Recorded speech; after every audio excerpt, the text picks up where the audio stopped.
Hi, Jane. How are you? I'm good. How are you? Good. So here today with Jane Walker. She has a show in the Craft Council Gallery, The Tourist, and we're gonna talk a little bit about it. So Jane, why don't you start introducing yourself? Um, my name is Jane Walker. I'm an artist, arts organizer, writer, amongst other things, based in Bonavista, Newfoundland. Yeah, I'm from St. Philip's originally on the East Coast near St. John's, and I'm a graduate of Grenfell Campus Visual Arts program in Corner Brook, as well as the Glasgow School of Art.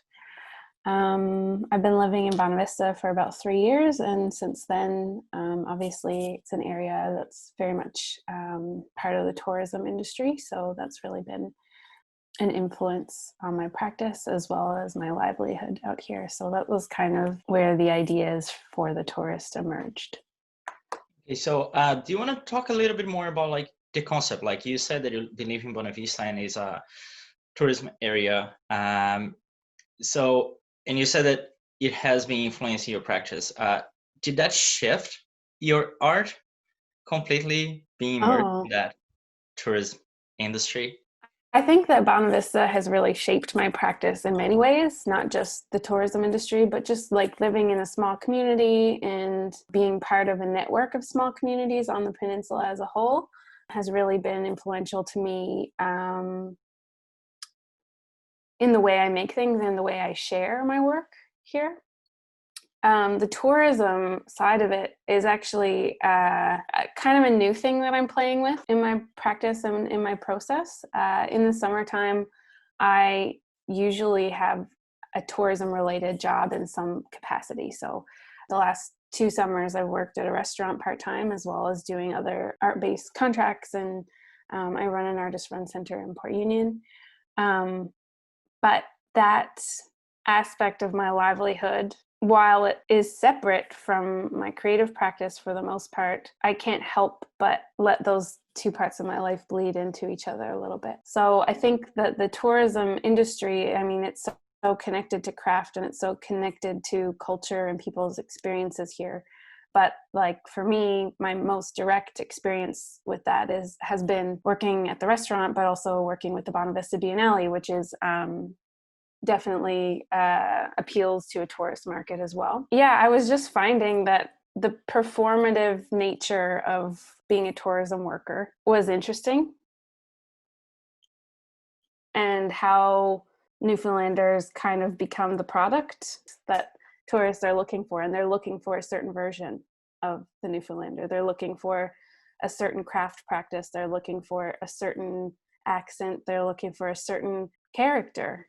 And I've found working in the restaurant, people are not shy about what they're looking for in me and in who's serving them, which can be it can be a difficult experience because in that moment you are still performing and it's not appropriate to call tourists out for their stereotypes and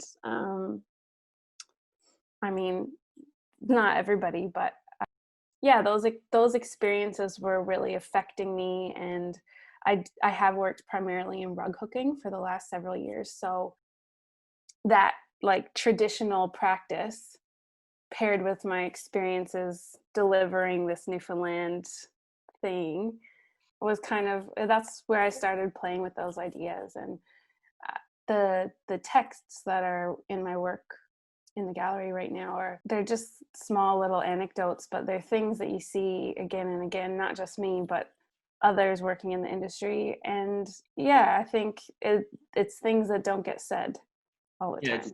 it is very interesting. I have a background in tourism too. Yeah. So when I saw the concept of your show, I thought it was amazing that someone had taken like the tourism out of context and Yeah. brought into an art practice. I think that's what attracts me the most about the work that you have now in exhibition. And it's very true that it it shapes who you are based on what they want you to be. Yeah. So Yeah. seeing that you use traditional Newfoundland medium to to expose the tourism industry, like the behind the scenes in the tourism industry. It is a very powerful situation, and it's very empowering to actually see the work. I saw that you said that you have a master's in Glasgow and is a research in cultural practices, right? Creative practice, yeah. Creative. That's right. Research. And did that play a big role, like that research, that in-person research, let's call it a research, by working in the industry? Did that play a big part in you choosing the medium for the show? That's a really good question. I think that my creative practice in general is really like in conversation between my experiences and my practice and my writing. And even though my work is personal, I always try to speak to an audience that it's personal for them too. So at the opening of the show, like I was more interested in overhearing people's reactions to the texts than I was explaining them.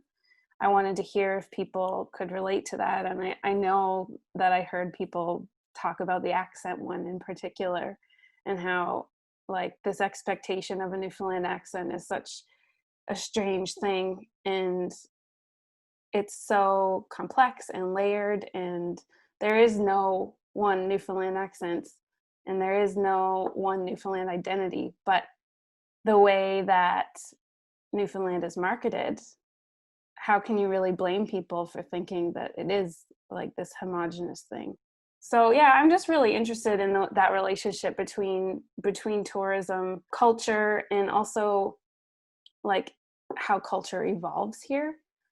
I think it's really important to be marketing Newfoundland and Labrador as this place that is moving forward. That's the provincial government vision, is the way forward, but you're kind of like stuck in the past when you're promoting it, which is a funny thing. And yeah, I don't know.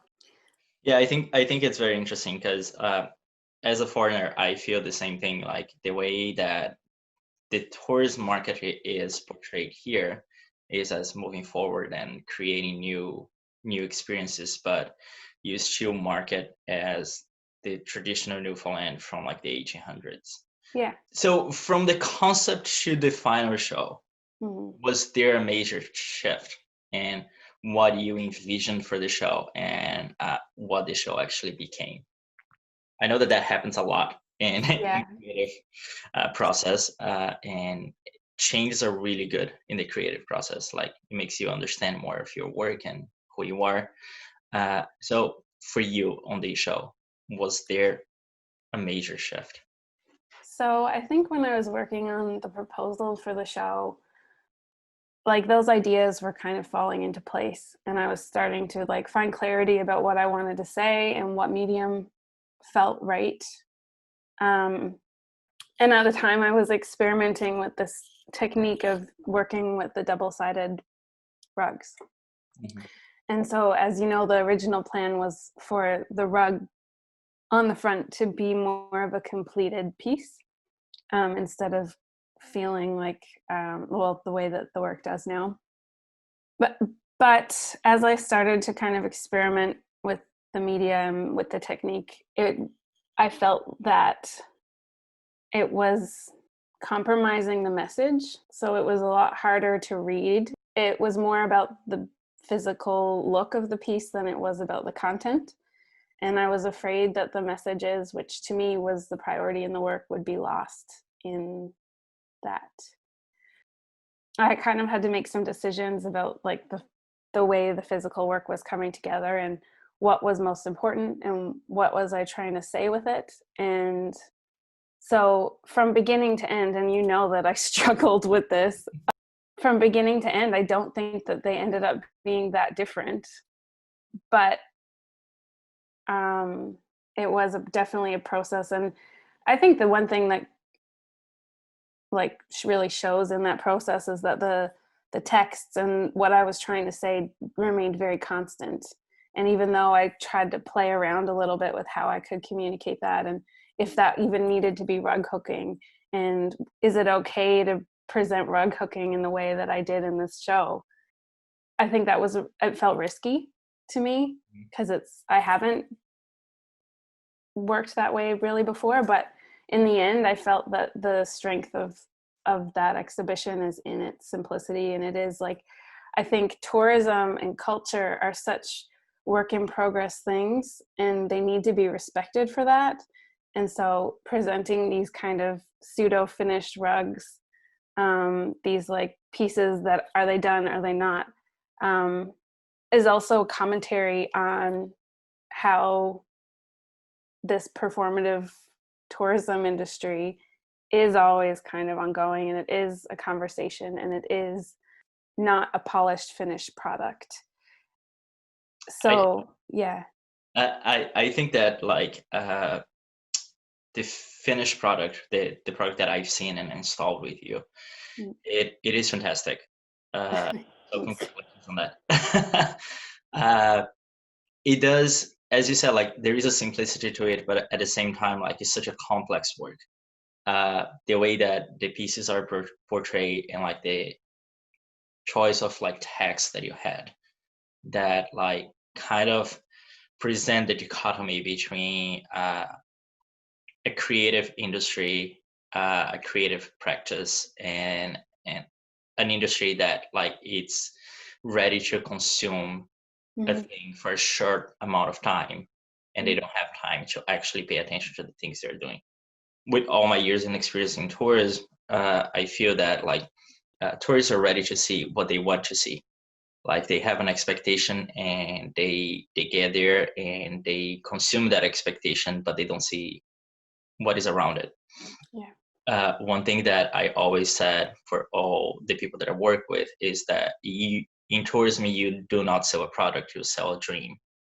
And if the dream is wrong in any aspects of it, that's when the issues, like with people complaining about hotels and about the city or about the place they go, it's not an actual complaint about those things. It's about it doesn't match the dream that they had. It doesn't match like the vision that they had.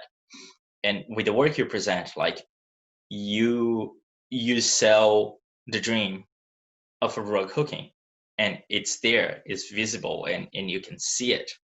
But at the same time, you leave space around it for people to see what is not made, like how the process and the creation.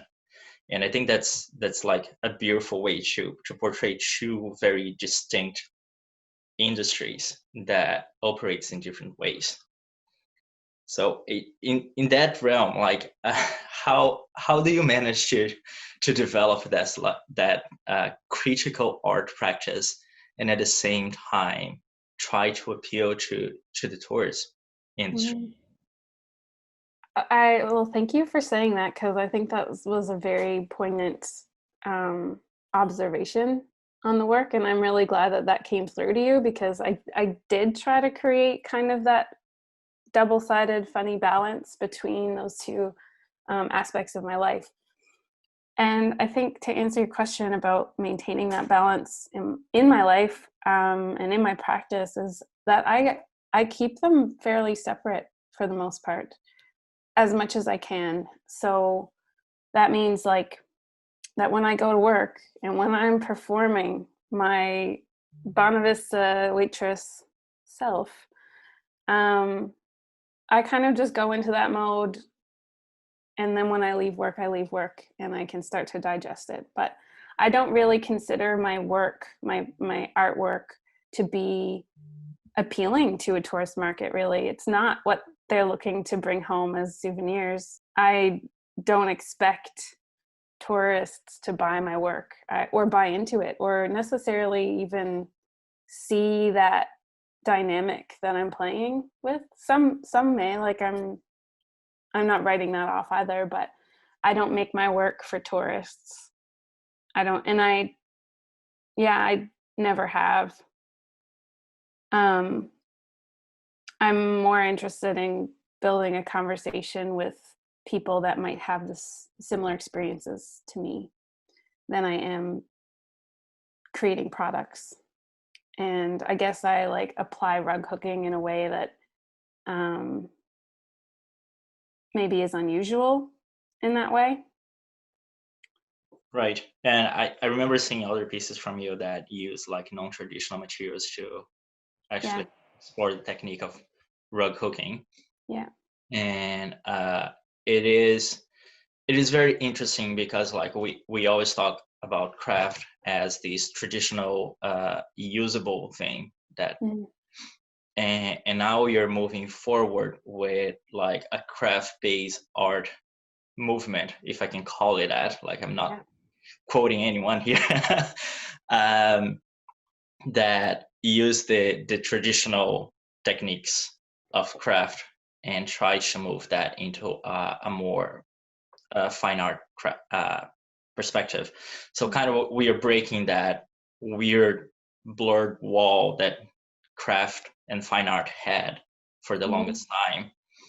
Uh, so seeing the way that you do your work, it becomes like very pointed that like there is space for both. There is space for the traditional. There is space for like the product line that people are looking for, the tourists are looking for in terms of like wanting to buy a piece of Newfoundland, like let put that in quotation marks, and for artists like yourself to explore the the creative process of it in a different way. So do you see yourself like making more of those non-traditional rugs? Yeah, I've been working with rug hooking now for the last few years, and I've been applying it in a way that to me, th- I'm more interested in the meaning of what it means to make rugs, what it means to make work in a way that, like, rug hooking traditionally was using scraps and using whatever you had to make this insulator for the floor, or old clothes, and just turn it into something beautiful. And I'm really interested in how that process can, like, how the meaning of that process can be applied in my work. But yeah, I think rug hooking, lately I've kind of been moving away from it, but I'm still very interested in how craft practices can speak in a fine art context, and using the strengths of craft and like the meaning of craft, and where is this practice coming from, what is it speaking to, who is it speaking to, and using that strategically as a media in a fine art practice. um, to me, like, one of the differences, I guess, between the way I apply rug hooking and the way some others apply it is that I don't use it in a way to, I guess I use it more in a way to make a commentary than I do to make something beautiful. Um, Yep. That's very interesting. And well, thank you for pushing the boundaries of craft and for moving the practice forward. I think I that hope I hope this conversation made sense, and I mean, yeah, I appreciate having this conversation with you, because I do feel like you have a lot to bring to this conversation and in moving the craft forward, and you like see that in the way that you've moved the gallery since you've taken over that position. So I really appreciate that. thank you. And keep tuned. We're gonna do some more conversations with other artists, and that's like moving forward in this digital era that Yeah. we are obliged to live right now. And I hope everything is well with you over there, and that we are able to see you, Arts House opening again soon, so we can see Hopefully. beautiful work over there. Thank you so much. Thanks, Bruno.